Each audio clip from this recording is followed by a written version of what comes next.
అనంతపురం జిల్లా తాడిపత్రి విషాదంపై ముఖ్యమంత్రి తీవ్ర ఆవేదనకు లోనయ్యారు. మిగిలిన ఒక్కగానొక్క ఆడబిడ్డకు అండగా నిలుస్తానని భరోసా ఇచ్చారు.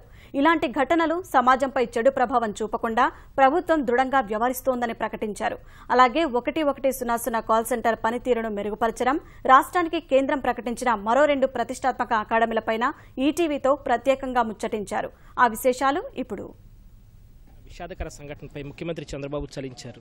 ఏదైతే చిన్నారి కుటుంబాన్ని ఆదుకునేందుకు ఆయన ముందుకు వచ్చారు, ఈ మేర సహాయం కూడా ప్రకటించారు. అది ఏ మేర చేశారు ఏంటి అన్నది ఆయన మాటల్లోనే అడిగి తెలుసుకుందాం. సార్, ఏదైతే అనంతపురం జిల్లాలో రామసుబ్బారెడ్డి కుటుంబానికి జరిగిన విషయం పట్ల మీరు ఎలాంటి సహాయం అది అందించారు? సహాయం కంటే ఇది చాలా దారుణం. ఇప్పుడు జరిగిన సంఘటన పట్ల అమ్మాయి చలించిపోయి ఇంకా నేను బ్రతికి ఏం చేస్తాను, నేను కూడా చనిపోతాను, ఆత్మహత్య శరణ్యం అనే కన్క్లూజన్కి వచ్చినప్పుడు మళ్ళీ ఆ అమ్మాయికి నన్నపనేని రాజకుమార్ వెళ్ళడం, ఆ అమ్మాయితో మాట్లాడడం, ఆ అమ్మాయిని నా దగ్గర తీసుకురావడం, నేను ఒక భరోసా ఇవ్వడం, ఒక నమ్మకాన్ని కల్పించడం, నువ్వు చేయడం కరెక్ట్ కాదు, దీనివల్ల వచ్చేది ఏముండదు, నీకు తీరని అన్యాయం జరిగింది, తల్లి తండ్రి తోబుట్టులు కోల్పోయావు, ఒక అనాథగా నువ్వు ఫీల్ అవుతున్నావు, అధైర్యపడద్దు, నేను అండగా ఉంటాను, ఒక కుటుంబ పెద్దగా, ఒక తండ్రిగా, ఒక గార్డియన్గా నేనుండి అన్ని నీకు చేస్తాను, ఇమ్మీడియట్గా 20 లక్షల రూపాయలు నీ బ్యాంక్ అకౌంట్లో వేస్తాను, అక్కడ ప్రాబ్లమ్స్ ఉంటే అవన్నీ సెటిల్ చేస్తాను, అదే మాదిరిగా నీకు మెంటరింగ్ చేసి ఒకవేళ అవసరమైతే గవర్నమెంట్ ఉద్యోగం కూడా రిజర్వ్ చేస్తాం చేసి నీకు మెంటరింగ్ కూడా చేస్తాం, మెంటరింగ్ చేసి నీకు ఎక్కడ నీ క్యారియర్ ఏ స్థాయికి పోవాలనుకుంటావో అంతవరకు నేను గైడెన్స్ ఇస్తాను, నిన్ను ఆదుకుంటాను, ఎప్పుడు అవసరమైతే అప్పుడు హెల్ప్ కూడా చేస్తాను చెప్పాను.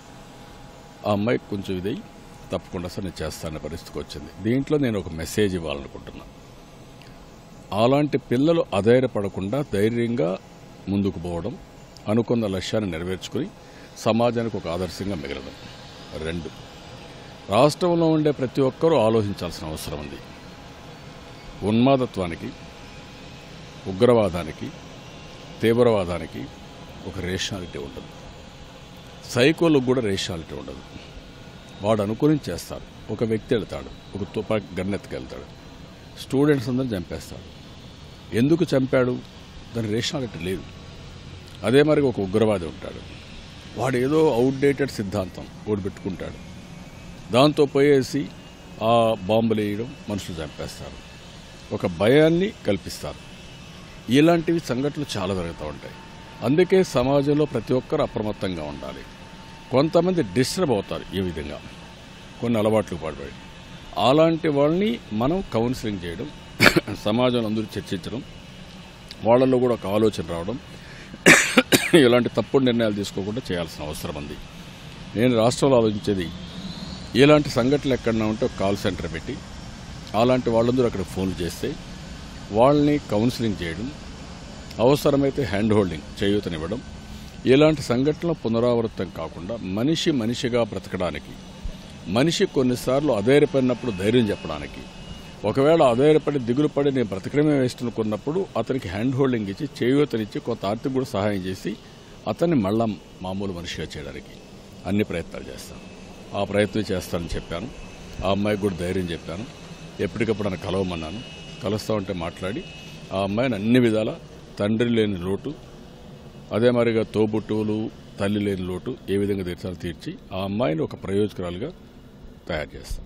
సార్, అలాగే మనం కనుక చూస్తుంటే సమాజంలో అనేక రకాల చెడు అనేది పిల్లల మీద ప్రభావం చూపుతుంది సార్. ఉదాహరణకి పాఠశాల కళాశాలలో కూడా డ్రగ్స్ అనేది కూడా హైదరాబాద్ లాంటి చోట సరఫరా చేసే పరిస్థితి ఉంది. ఇలాంటి వాటిని నియంత్రణకు ప్రభుత్వ పరంగా ఎలాంటి చర్యలు అయితే తీసుకున్నాం? అన్ని విషయాల్లో కూడా ఒకటి రెగ్యులేషన్ స్ట్రిక్ట్గా ఉంటాం. ఎవరు ఇలాంటి చెడు అలవాట్లు వచ్చినా చాలా కఠినంగా వ్యవహరించడం. అదే సమయంలో సమాజంలో ఎప్పటికప్పుడు చర్చలు కూడా చేయడం. ఒక మీనింగ్ఫుల్ లైఫ్ ఏంటి, ఒక వ్యక్తి ఏ విధంగా బతకాల, విలువలు ఎట్లా పెంచుకుంటూ పోవాలా, సమాజంలో కూడా విలువలు ఎట్లా పెంచుకుంటూ పోవాలి, మీ భద్రత, సమాజ భద్రత, మీరు విలువలతో ఉంటేనే ఇది సాధ్యం. నువ్వు ఇర్రేషనల్గా బిహేవ్ చేసి సమాజం అంతా బాధ్యతగా నీ పట్ల ఉండాలనుకోవడం కరెక్ట్ కాదు. అందుకే అందరం మనం ఆలోచించుకోవాల్సిన అవసరం ఉంది. అందరం ఆలోచించి ఎప్పటికప్పుడు ఇలాంటి చర్యల మీద అందరం ఖండించాలి. ఇప్పుడు డ్రగ్స్ వస్తాయి, ప్రజలకు అక్కడక్కడ తెలుస్తుంది, తెలిసిన వెంటనే ఇన్ఫామ్ చేయాలి. మీ ఏరియాలో ఎక్కడన్నా కొంతమంది వ్యక్తులు ఉన్నారు, కొత్త వ్యక్తులు వస్తారు క్రైమ్ చేయడానికి, అలాంటివన్నీ ప్రభుత్వానికి ఎప్పుడైనా చేయాలి. కొంతమంది చెడు వ్యక్తులు ఉన్నారు. చెడు మంచికి అందరికీ తెలుసు. మనందరం మనుషులైన అందరికీ తెలుసు ఇది చెడు, ఇది మంచిది. చెడును ఖండించి మంచిని ప్రోత్సహించాలి. చెడు వచ్చినప్పుడు ఇది మా కులం, ఇది మా మతం, ఇది మా ప్రాంతం, వీడు మా బంధువు అనుకుంటే అక్కడిని సమస్యలు సృష్టిస్తారు.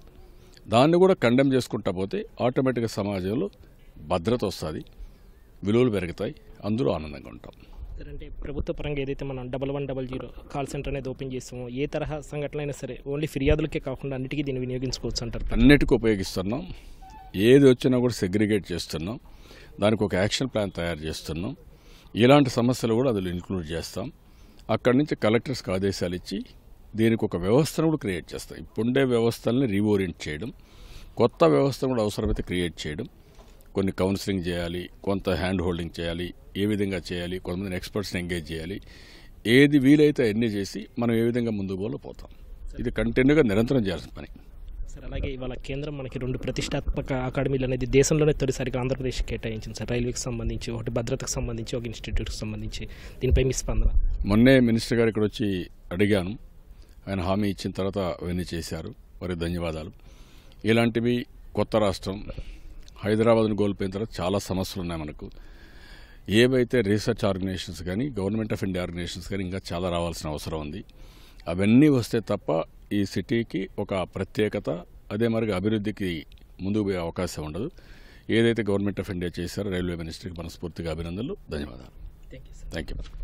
ఇది ముఖ్యమంత్రి చంద్రబాబు నాయుడు గారి స్పందన. కెమెరామెన్ కె శ్రీనివాస్తో VSM Krishna, ETV news, Vijayawada.